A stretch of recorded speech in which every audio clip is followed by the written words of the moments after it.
Another day, another digital product. And today, ituturo ko sa inyo kung paano kayo makakagawa ng storybook kagaya nito na pwede nyong isell as digital products sa Etsy, Gumroad, or Racket PH.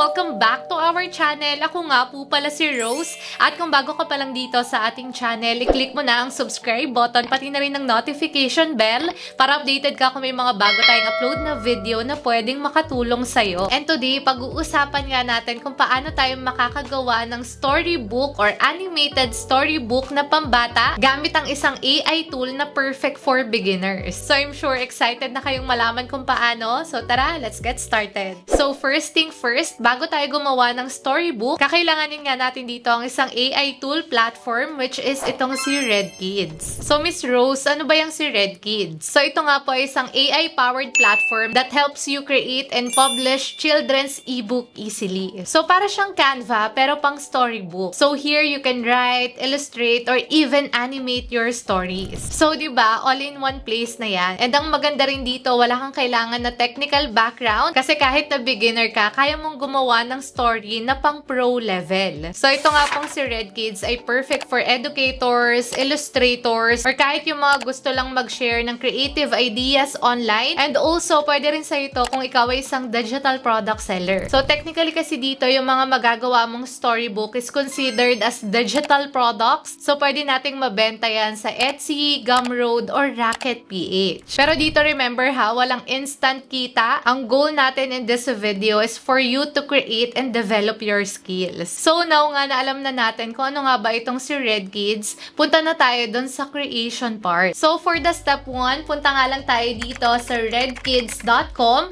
at i-click natin itong sign up. So now, once na nakapag-create na tayo ng account at nakapag-login na tayo, we will now proceed sa pag-create ng digital storybooks natin. So to do that, punta nga tayo dito sa kanilang dashboard and here makikita natin itong 4 section which is itong picture book, image, animation, and service. So going back here, we will focus dito sa kanilang bagong feature which is ito nga pong animated video. So here kasi dalawa na yung magagawa natin, yung storybook as well as yung animated video ng story na nagawa natin. Now here, meron tayong dalawang option kung saan natin yan makikita. So pwedeng dito sa may side menu, ayan, scroll down lang natin yan and makikita natin itong animated video. And aside from that, makikita din natin yan dito sa kanilang homepage under ng animation. So here, meron tayong dalawang option, either story or video. So here, ang pipiliin nga natin is itong story. So either of the two, either itong story or itong animated video dito sa side menu, pwede po natin yung i-click. And then once na na-click na natin yan, mag-route tayo dito sa kanilang main creation page. So in this process, meron tayong 5 simple steps para makagawa nga tayo ng animated storybook natin from scratch. So the first one is to give a prompt or command ng gusto nating storybook. So this part naman, it really depends sa inyo kung ano yung gusto nyong kalabasan ng storybook ninyo. So ang maganda naman dito, learners, it's very unique. So walang makakagaya sa inyo. So kayo yung bahala sa prompt na gusto nyong ilagay. So ako dito, ayan, meron na tayong prompt. So ito naman, pwede nyong i-copy yan. So ilalagay ko na nga lang din yan dyan sa ating description below.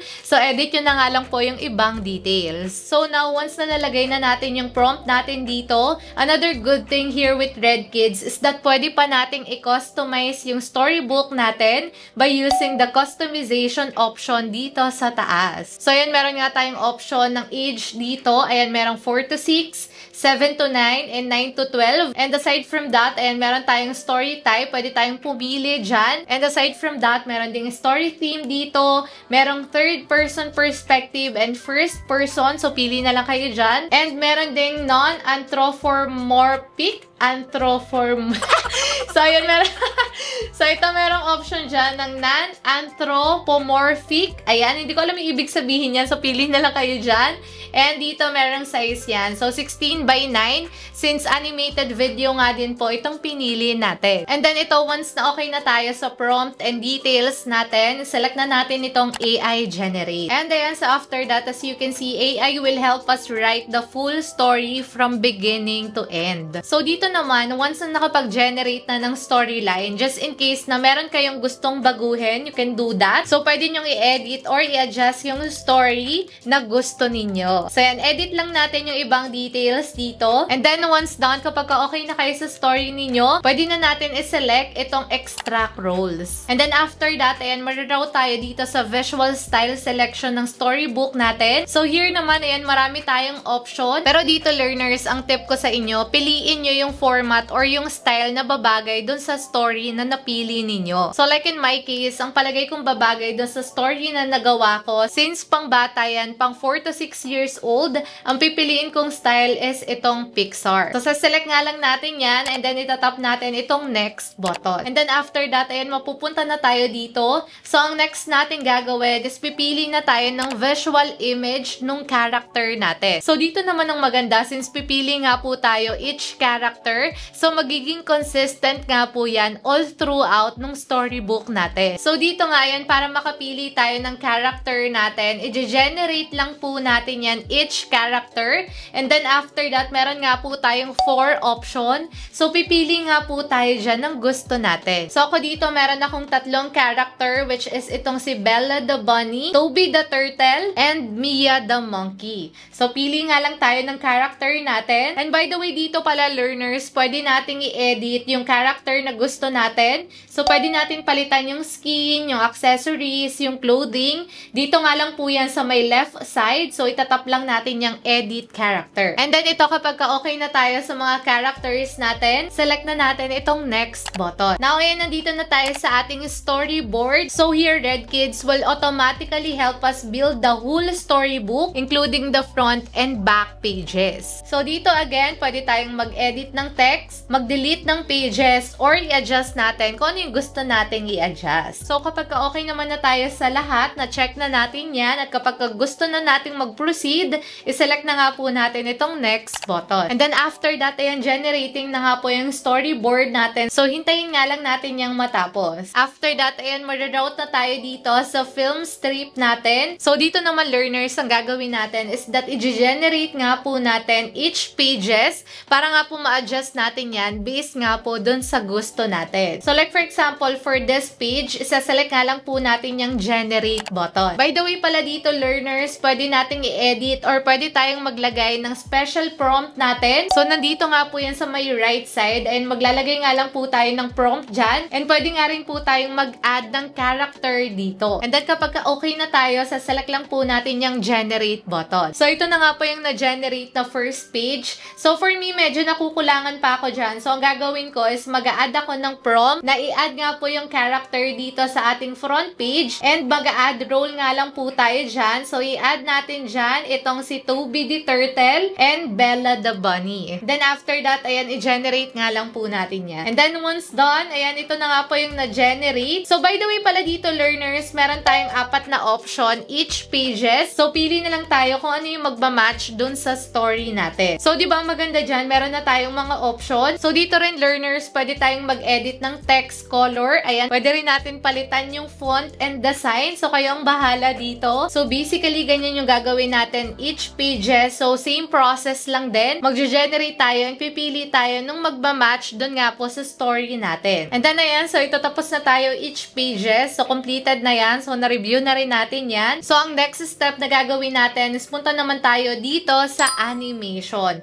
So, makikita natin yan dito sa taas. So, itap nga lang po natin yan. And then, after that, ayan, mariroute po tayo dito. So, here naman, learners, dito natin i-generate yung animated video ng story natin. So, dito, kagaya ng ginawa natin kanina, i-generate din natin yan each pages. Pero ang kinaibahan yan, meron na nga rin pong different prompt. Pero don't worry, kasi nga si Red Kids na yung gumawa niyan for us. So, dito ang gagawin na lang natin is i-generate po natin yan. So, dito nga para magawa yun, sa-select lang natin yung frame na gusto nating i-generate. And then, after that, dito sa may right side, sa-select na po natin itong generate video. So, for the other frame, same process lang din yung gagawin natin. So, isa-select lang natin yan and then generate video. And then, kapag na-generate na natin lahat ng scene, ang next na pwede nating magawa dito is mag-add ng voice over as well as itong background music. So, pili na nga lang kayo ng babagay doon sa story ninyo. So, itong animated video, maganda dyan, pwede nating magamit yan as marketing tool tools kapag i-market na natin yung storybook na nagawa natin. So now, ito na nga yung animated storybook natin. So na-generate na yan. So i-play nga lang natin saglit. The Little Jungle Helpers.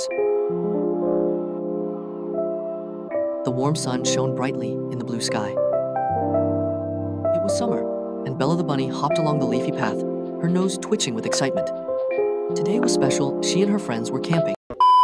And ayan, so diba, ang galing. So pwedeng-pwede na talaga natin yung magamit as marketing material sa pagpo-promote ng digital storybook natin. So now, para naman ma-download natin both yung storybook as well as yung animated video na nagawa natin, punta nga lang tayo dito sa export. Ito nga pong nasa upper right. So tap nga lang natin yan. And then after that, ayan, select all nga lang po natin yan. And then itap po natin yung confirm button. And then once everything is downloaded na, pwede na nga po natin yan i-list sa mga selling platform like Etsy, Gumroad, or Rocket.ph. And for more details about selling part, meron nga po tayong video tutorial for each platform. So ilalagay ko na nga lang din yung video link niyan dyan sa ating description below. So now learners, let's talk about Red Kids plan. So dito kasi meron po silang 4 plan, which is yung free, standard, pro, and mega. So ipa-flash ko nga dyan sa ating screen yung details about their plans. Pero dito learners, don't worry kasi nga pwede naman natin magamit and ma-explore yung platform nila for free. So if you want to test out yung mga features nila and explore kung ano yung mga pwede nyong gawin, pwede nyong itry yung kanilang free plan. Pero kung serious ka talaga to build your digital product or content creation, you might consider checking their subscription plan. So dito kasi sa paid plans nila, ma-unlock mo yung mga unlimited stories, better image quality, advanced editing tools, and even narration features. And right now, meron silang limited time promotion. So if you want to check that, punta lang kayo sa kanilang official website at redkids.com. And ayun, so again learners, Red Kids is one of the beginner-friendly platform and maganda talaga siya for creatives who want to turn ideas into digital products. So if you want to know more, check nyo nga lang po yung link dyan sa ating description below. And ayun, so I think that's it for today learners. Hope you like this video